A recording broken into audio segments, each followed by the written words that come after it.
event. So here we go, guys. Alexa Grasso taking on Valentina the Bullet Shevchenko. I've been saying for a long time that I thought Valentina Shevchenko was one of the more overrated commodities in mixed martial arts. Now, that's not to say that she's a bad fighter. Far from it. She's an elite world-class fighter. No doubt about that. However, I think that she is good at mixing her martial arts. I think she's very balanced as a fighter. She's got good stand-up. She's got good wrestling. She's got good grappling.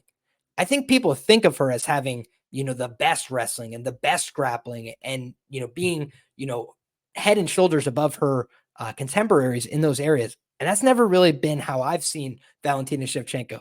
I think she's very strong. I think if you give her an opponent that she's much bigger than, she will have a huge strength and physicality advantage. She's a lot more intense than a lot of women as well. She's very focused out there. She's got very good discipline in terms of her martial arts. So she's got good form. She's got good technique. She can stay in a fight for a long time, 25 minutes, very focused, and she could do damage. She can inflict, and she can also compete in every range. We see a fight that's a perfect example. Jennifer Maia got a takedown, landed on top, stayed in control, was able to hold her down a little bit.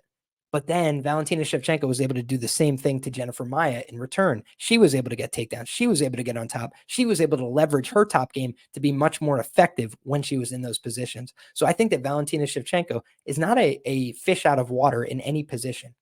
That being said, where has she proven to be the most exploitable so far in her UFC run? I would argue it's very clearly on the mat, on the ground. We've seen girls like Juliana Pena go out there, take her down, put her in a lot of dangerous situations, a lot of adversity that she had to deal with in that fight. And she was able to get the finish. She was able to get the win there. That was back at 135 pounds. So no skin off her nose there. But let's be real. That was a scare. That was a fight that was hard for her. That was a fight where she was in some positions she didn't want to be in necessarily, including getting taken down. And we've seen that happen to her a number of times. I talked about Jennifer Maia getting a takedown on her, getting multiple control positions on her. 25-1, says Pepe on that line he got. Absolute line smoker there. Beautiful job.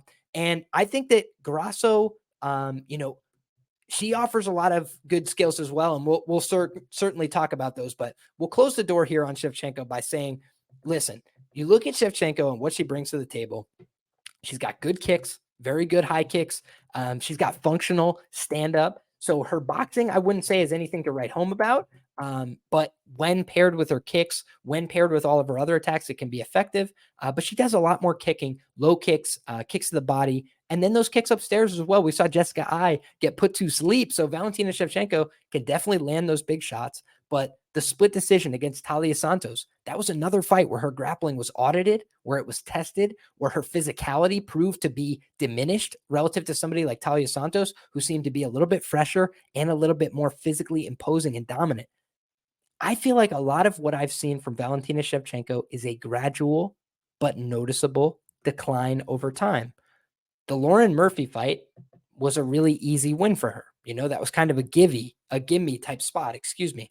When you look at a Talia Santos matchup, on the other hand, Talia Santos had the physicality to match her. And so it was a split decision. It was a fight where I bet Talia Santos at a big plus number, plus 4XX. I thought she won the fight.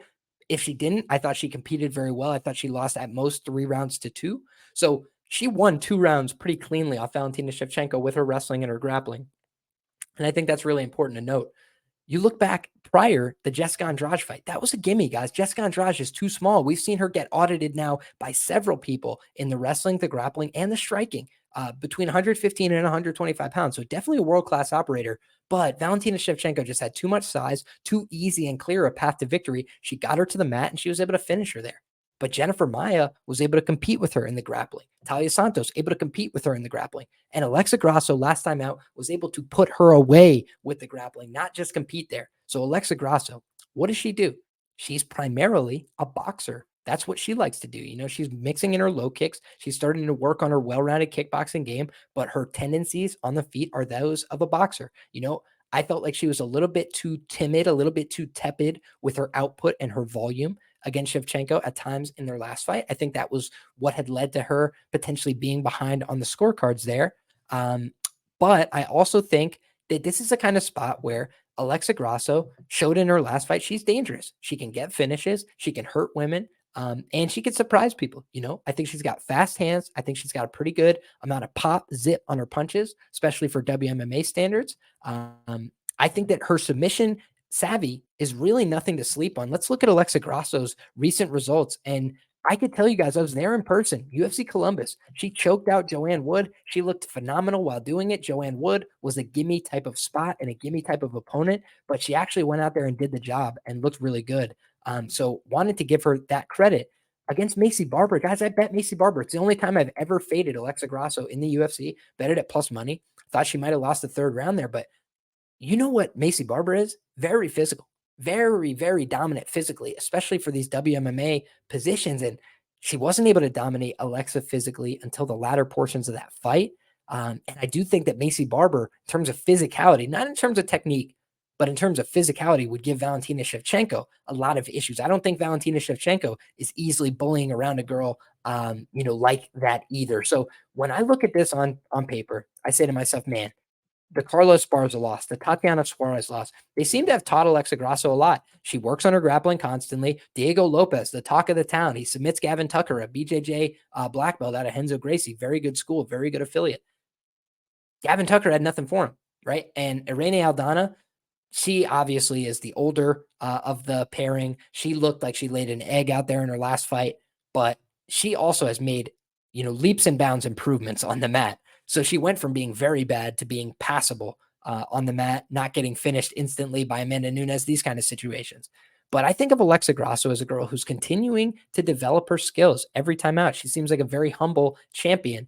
And this is the kind of spot where we know if you're a big underdog in MMA, you don't have to do it once, you have to do it twice. But I think there's some times where that is possible, right? Where a champion is just met their time. They're just a little bit past it. Here's the other question that I have, right? Is 125 the optimal weight class for Valentina Shevchenko? There's an argument that it is, but there's also an argument that the optimal weight class for Valentina is 135 pounds. She lost to Amanda Nunes, who's the greatest of all time, and who, by the way, was a tweener, not of 125 and 135, but of 135 and 145. So I feel like what we're seeing here is a Valentina Shevchenko who's coming into this bout. She is going to be 35 years of age and, 6 months. So it's not like she's a young woman by any means. The champion here is 5 years younger, 30 years of age for Alexa Grasso. A lot more time to get these wins, to continue stacking up wins and building a legacy in this division. So I'm not counting out, Valentina Shevchenko at all, but I am a little bit, cognizant of the fact that you're being asked to lay chalk on a woman who's 5 years older, on a woman who does not have a frame advantage. So she doesn't have the longer height. She's not bigger. She's not taller. She doesn't have longer reach. I don't think she's more physically strong by a huge margin. Shout out to our guy, Mr. D, points out as well. UFC 5 cover curse features Shevchenko and Volk. You know who else it featured? Israel Adesanya. And, Sean Strickland left a diss on him last weekend. So definitely something to worry about. Grasso, super marketable, gorgeous Mexican girl, cute personality, wholesome vibe. I totally agree with you, Peppy. I think that she's a girl that is a little bit subtle, right? She's not out there constantly barreling you over the head with media and all this stuff, but she's very likable. She's an easy girl to support. She seems like she's a really hard worker. She seems like she's a really disciplined fighter. She's got a fun style, broadly speaking, normally willing to engage, willing to go out there and scrap and put it on the line. And she has one bad loss, one dominant loss on her ledger, and it's against Tatiana Suarez, who's an absolute hammer. So I don't really hold that against her, really. I feel like this is the kind of fight where it's a great fight. It's well matched. Listen, I haven't always had success. I'll always level with you guys. I've had success betting some things. I've had not success on other things, right? Betting Alexa Grasso, I've done well. I bet on her, and made nice money when I faded Valentina with her last time out. Certainly more than enough to make up for that missed bet that I had on Macy Barber.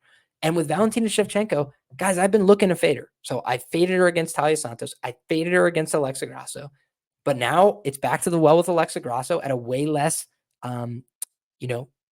appealing price, right? Like last time out, plus 650, I regret that I didn't bet it for a larger sum of money because the line was clearly so wide.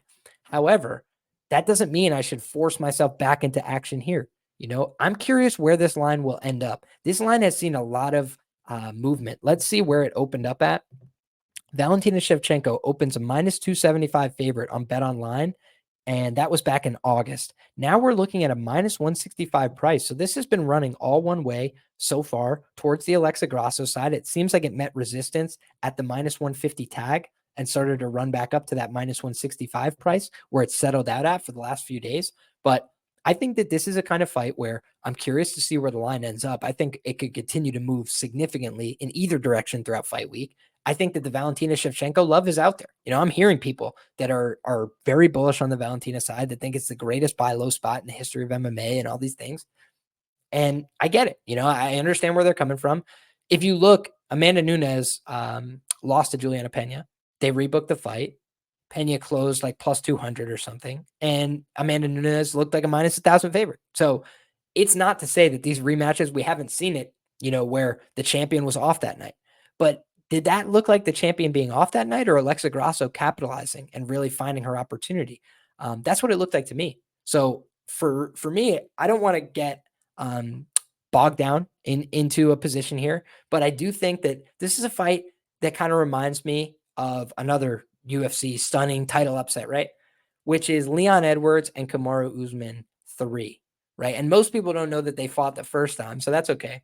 But they know about the fact that Leon head kicked him, they rematched, and then Leon beat him via decision. All the way back in the day, Kamaru won the first meeting.